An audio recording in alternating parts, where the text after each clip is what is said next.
کہا کیا جاتا ہے کہ پیر صاحب جلالی ہیں، بدتمیز کا نام ہم نے جلالی رکھ دیا۔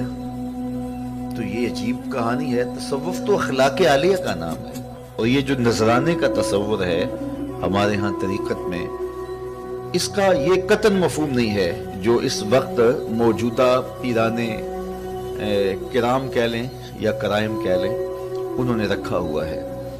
تو بالکل یہ تصور نہیں ہے، بلکہ یہ ایک بہت بڑی NGOs ہیں۔ ہر مرید نے اپنا دکھڑا پیر کے سامنے رکھنا ہوتا ہے، اپنا راز اس کے سامنے بتانا ہوتا ہے، اور وہ ہر ایک کے حالات سے آگاہ ہوتا ہے۔ تو نذرانے کا تصور یہ ہے کہ امیروں سے لے اور غریبوں کی مدد کرے۔ غریبوں سے بھی نذرانے لے لیے جاتے ہیں۔ وہ پتہ نہیں کراچی میں ہوتے ہمارے، وہ بچہ روٹی کھا رہا ہوتا ہے تو اس کے ہاتھ سے بھی چھین کے لے جاتے ہیں۔ تو موجودہ دور میں تو پیروں کا بھی یہ حال ہے، غریبوں سے بھی نذرانے لے رہے ہوتے ہیں، اور وہ بیچارے اپنے خون پسینے کی کمائی سے ان کو پال رہے ہوتے ہیں، اور ان کی زندگی آسودہ ہے۔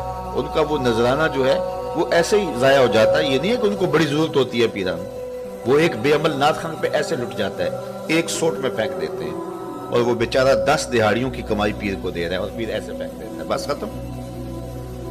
علامہ اقبال علیہ رحمہ کے پاس ایک پیر صاحب تشریف لائے، تو وہاں ان کا ایک مرید رہتا تھا۔ انہیں پتہ چلا کہ میرے پیر صاحب اقبال کے مہمان بنے ہوئے ہیں، تو وہ زیارت کے شوق میں اقبال کے پاس آئے۔ تو پیر صاحب سے ملاقات کی اور اپنا دکھڑا سنایا کہ میں نے بیٹی کی جہاں منگنی کی ہوئی ہے وہ شادی مانگ رہے ہیں، اور میرے پاس گنجائش نہیں، 100 روپے کا پہلے ہی مقروض ہوں، اور بیٹی کی شادی بھی کرنی ہے، تو حضرت آپ دعا کیجئے۔ تو انہوں نے ہاتھ اٹھائے اور دعا کی اور اسے اجازت دے دی۔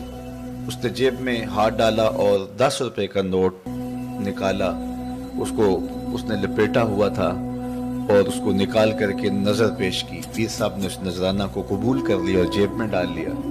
علامہ اقبال علیہ رحمہ سارا منظر دیکھ رہے تھے، ان کی ہنسی نکل گئی۔ خیر جب مرید جا چکا تو پیر صاحب نے کہا کہ حضرت آپ ہنسے کیوں تھے؟ فرمایا پیر جی آپ کی دعا کی قبولیت میں مجھے ہنسی آ گئی تھی۔ کہا آپ کو کیسے پتہ چل گیا کہ میری دعا قبول ہو گئی؟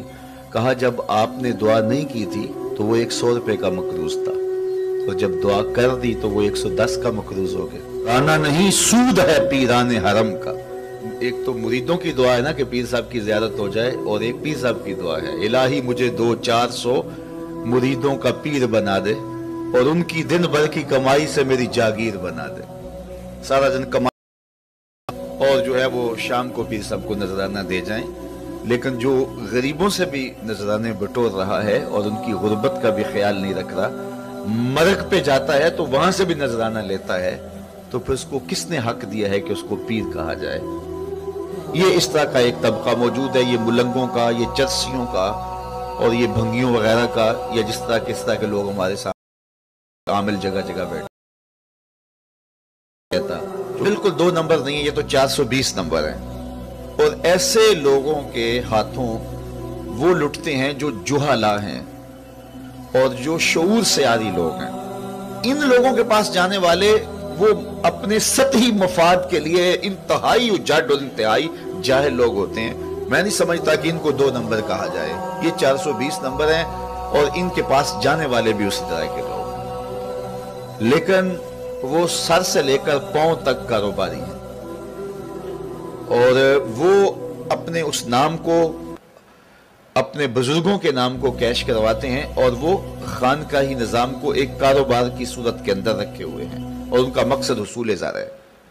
ایسے لوگوں کے پاس جا کے بیٹھنے سے جو بھی باشعور آدمی ہوگا وہ چند دنوں میں سمجھ جائے گا کہ یہ شخص صوفی ہے یا جو ہے تصوف کے نام پر جو ہے وہ کاروبار کرنے والا ہے۔ یہ 2 نمبر لوگ ہیں، یہاں سے وہ جو ہے وہ لوگ جو ہے وہ دھوکہ کھا جاتے ہیں۔ ایسے لوگ بھی جو ہے وہ اسلام کے لیے نقصان دہ ہوتے ہیں، ان کو جو ہے 420 نمبر کہوں گا، اور دوسرا طبقہ بالخصوص 2 نمبروں کا ہے، اور یہ جو طبقہ ہے جن کا فہم دین اور فہم تصوف ناقص ہے، اور وہ اس تصوف کی تعلیم سے لوگوں کے اندر جو ہے وہ حرارت جو اندر کی ہے وہ چھین لیتے ہیں۔ اب اس میں جب علماء نے بہت زیادہ پکڑ کی تو جب علماء جاتے تو وہ ہنس کے کہتے اور جی یہ لوگوں نے بنایا ہوا ہے، میں نے کب کہا ہے؟ اور جب لوگ جاتے تو وہ ہنس کے کہتے یار میں تو بڑا کمزور آدمی ہوں، بس چھوڑو اس بات کو، تو وہاں اس طرح ٹال کر کے جو ہے وہ گول مول بات کرتے تھے اور اس سے ان کا کاروبار چمکتا رہتا۔ تو اس طرح جو ہے وہ بہت ساری ایسے واقعات جو ہے وہ لوگوں نے خود مشہور کر کے اور اس کے بل بوتے کے اوپر جو ہے وہ اپنے کاروبار رکھے ہوئے ہیں اور کرامات معروف کر دی جاتی ہیں، جبکہ ان کا کوئی وجود ہی نہیں ہوتا۔ تو اس کے خلاف ہمیں عملی طور پہ اٹھنا ہوگا اور تصوف کی، ولایت کی جو حقیقی صورت ہے وہ لوگوں کے سامنے رکھنی ہوگی، اور جب وہ صورت ہم لوگوں کے سامنے رکھیں گے اس سے تھوڑے لوگ تیار ہوں لیکن با مقصد لوگ تیار ہوں گے، اور حقیقی چہرہ جو تصوف کا وہ لوگوں کے سامنے آئے گا۔ باقی اللہ تعالیٰ جل شانہ اپنے دین کا خود محافظ ہے۔